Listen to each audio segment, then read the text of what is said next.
Abbey Road by the Beatles is one of the greatest albums of all time. And no, that's just me or any old music critic saying that.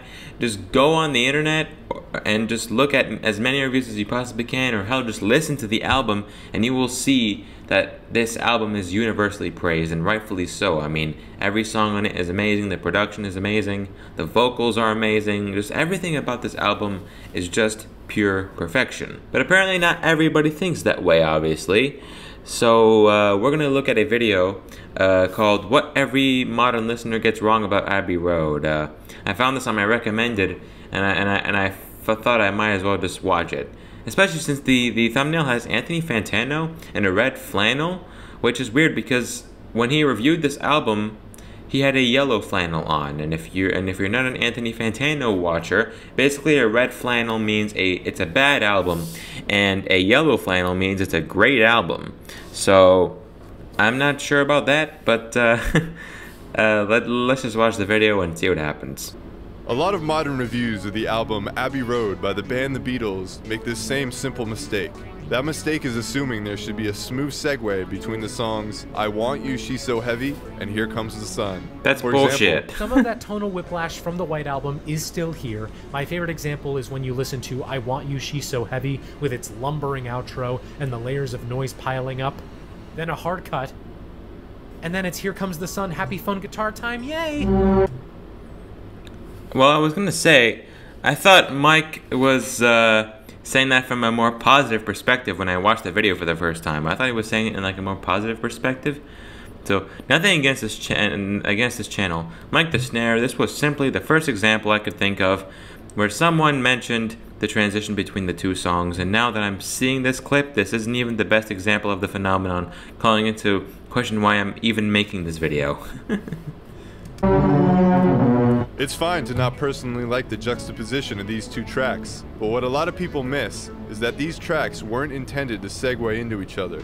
Now this mistake arises because the most common way to listen to this album nowadays looks like this. Yeah.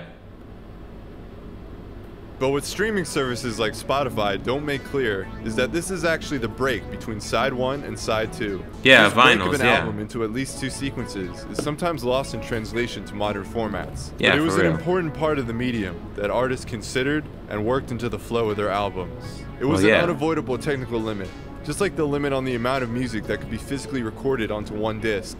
Here's how the Beatles and the album-buying public of 1969 would have been experiencing these two songs.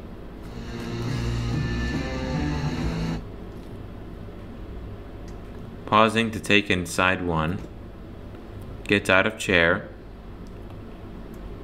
Well, yeah, they're gonna flip the record. This was common in the 60s and 70s because that's when vinyls were the main way to listen to an album.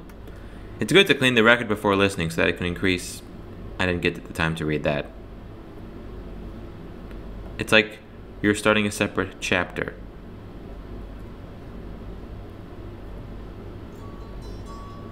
Now, if you don't think that moment is particularly effective for you, or if you don't personally enjoy the transition, there's nothing wrong with that. But it's clear the Beatles love the were going for a transition. particular effect.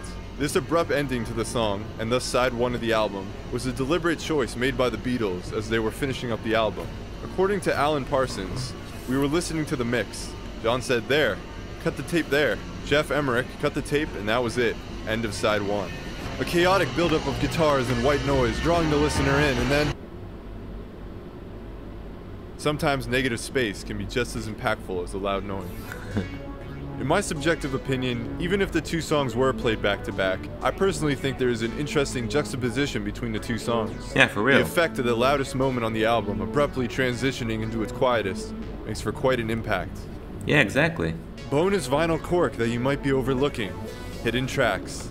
Usually an album has Her an official Majesty. end, as noted in the track list, but some albums have additional bits of audio further out, or even in the inner grooves. In a way, this applies to Abbey Road. I think most people recognize the end as the formal end of Abbey Road, despite the short Her Majesty appearing after a brief silence. Yeah. Albeit this is an example of a pretty hidden track. On streaming services, some hidden tracks are split into their own songs, while others are not. Therefore, another mistake you might see from some modern reviewers is not understanding what the formal end of an album is, and what is more of an Easter egg. Yeah, basically.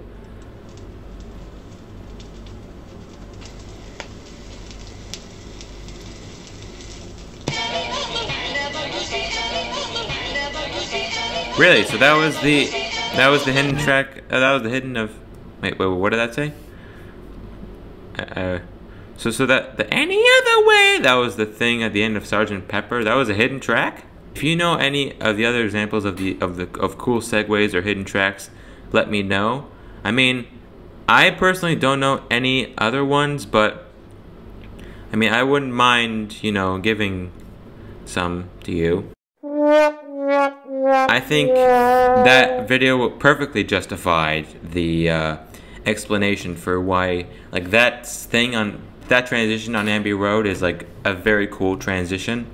I think this video perfectly explains it. I feel like since we're living in the era now of streaming, where you can flawlessly transition from one song to the next, I feel like people don't understand the restrictions that are put on music at the time, and I feel like this video perfectly described it. So yeah, Abbey Road, in my opinion, is one of, if not the greatest albums of all time. I mean, I personally think it's number 2, and number 1 for me is Dark Side of the Moon by Pink Floyd. I mean, I can compare these two albums. Like, just talking about them makes me want to compare them. So please let me know if that's what you want in the comments below. But with that being said, this was a great video. Make sure to subscribe to this dude's channel. I'll have the original video link in the description. But with that being said, modern reviewers, please understand tradition, because if you do, then you realize Abbey Road is a goated album. Thank you. Peace.